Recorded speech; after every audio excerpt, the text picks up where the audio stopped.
इस कहानी के द्वारा हम जानेंगे कि भविष्य क्या है, इसका निर्माण कैसे होता है, क्या भविष्य ईश्वर लिखता है या फिर हम इसे अपने कर्मों के द्वारा बदल सकते हैं, क्या भविष्य अन्य लोगों के कर्मों के द्वारा भी प्रभावित होता है। बहुत सारे प्रश्न जो आपके भविष्य से जुड़े हैं आज इस कहानी के माध्यम से आपको पता चलने वाले हैं। ये कहानी एक सिद्ध महात्मा की है। सिद्ध का अर्थ होता है जिन्हें सिद्धि प्राप्त हो। कैसी सिद्धि? सिद्धि भविष्य को देखने की, सिद्धि ये जानने की कि भविष्य में क्या होने वाला है। सबसे पहले सिद्धि को समझते हैं कि सिद्धि क्या होती है। सिद्धि बिल्कुल ऐसी है कि एक छोटा बच्चा है जिसे पेड़ पर आम लगा हुआ दिख रहा है, लेकिन वह उस पेड़ पर चढ़कर उस आम को तोड़ नहीं सकता। तभी वहां एक बड़ा लड़का आता है और उस बच्चे से कहता है, क्या तुम्हें वह आम चाहिए? छोटा बच्चा कहता है, हाँ मुझे वह आम चाहिए। बड़ा लड़का कहता है कि कुछ क्षण के लिए अपनी आंखें बंद करो।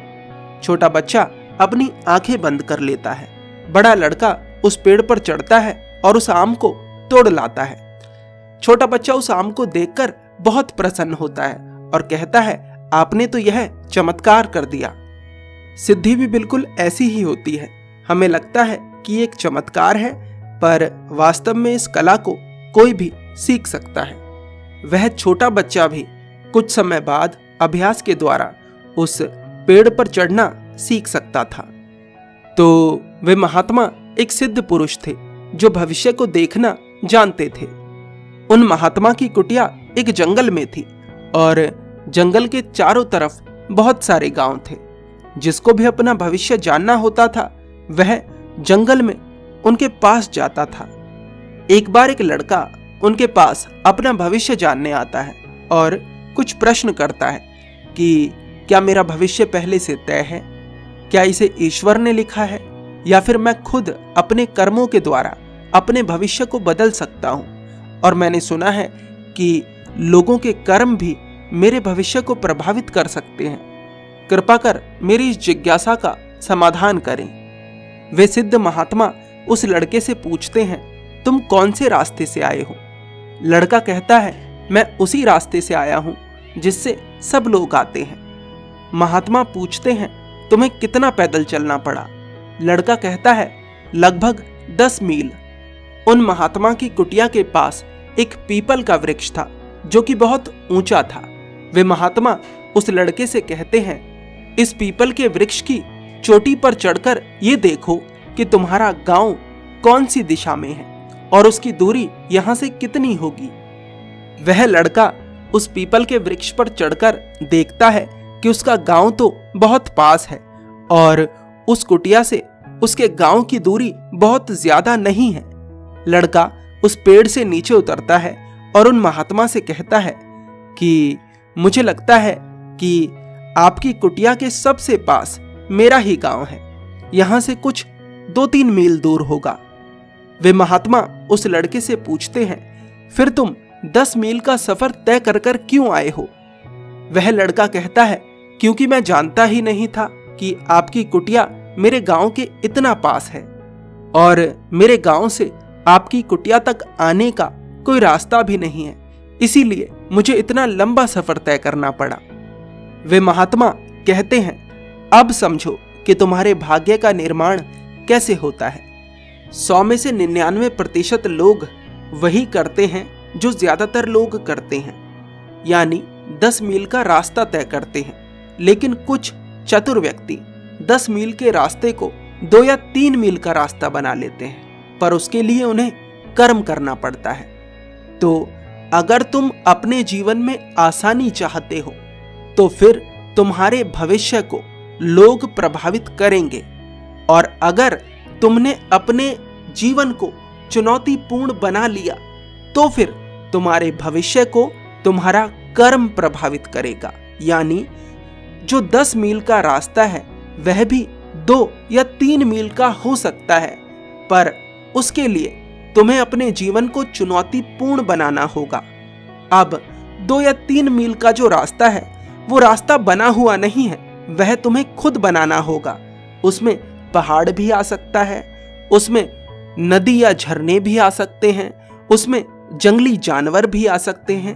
बहुत सारी चीजें तुम्हारे सामने अड़चन बनकर आ सकती हैं। तो इस स्थिति में तुम्हारा भविष्य ईश्वर लिखता है, प्रकृति लिखती है, भगवान लिखता है।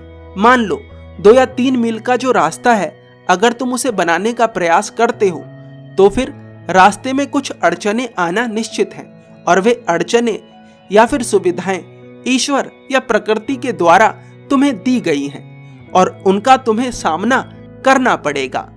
जो व्यक्ति लोगों के हिसाब से चलता है उसका भविष्य लोग प्रभावित करते हैं और उसके जीवन में अड़चनें कम आती हैं और उसके जीवन का विकास भी कम होता है। लेकिन जो व्यक्ति अपने कर्म को आधार बनाता है और उस दिशा में चलता है जिस दिशा में कोई नहीं चल रहा है, उसके जीवन में अड़चनें तो आती हैं लेकिन वह अपने जीवन के चरम तक पहुंच पाता है। भगवान, ईश्वर या प्रकृति 2 चीजें लिखता है, जीवन और मृत्यु, जन्म और मृत्यु।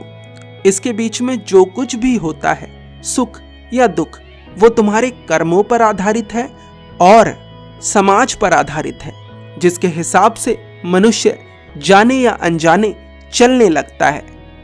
तो मेरी सिद्धि कहती है कि तुम्हारे जीवन में चुनौती तो नहीं आएगी, लेकिन दुख बहुत आएगा। दुख इसलिए आएगा क्योंकि तुमने कर्म की जगह सुविधा चुनी, तुमने ईश्वर की जगह अपने मन की सुनी। पर तुम मेरी इस भविष्यवाणी को गलत साबित कर सकते हो। कैसे? अपने जीवन का आधार अपने कर्म को बनाकर।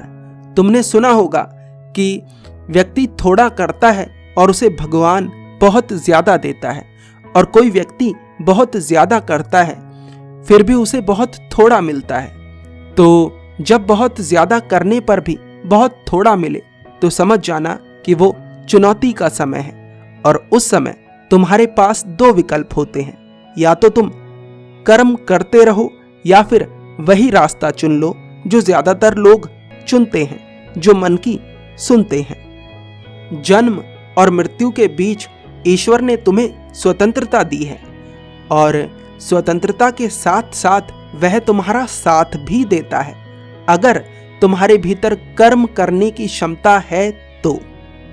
इस कहानी का निचोड़ ये है कि ईश्वर ने हमारा भाग्य लिखा है, हम पैदा होंगे और मर जाएंगे, इसके बीच में हम स्वतंत्र हैं। हम बहुत सारी चीजें ऐसी कर सकते हैं जो लोग हमसे करवाना चाहते हैं, और फिर हमारा भविष्य भी ऐसा ही बनेगा जैसा कि लोग चाहते हैं, ठीक है। और हम कुछ ऐसा भी कर सकते हैं जो लोगों की सोच से परे की चीज है, और उसमें ईश्वर हमें चुनौतियां देता है, और उन चुनौतियों का सामना कर कर ही, उन्हें पार कर कर ही हम वो बन पाते हैं जो हमारी वास्तविक क्षमता है।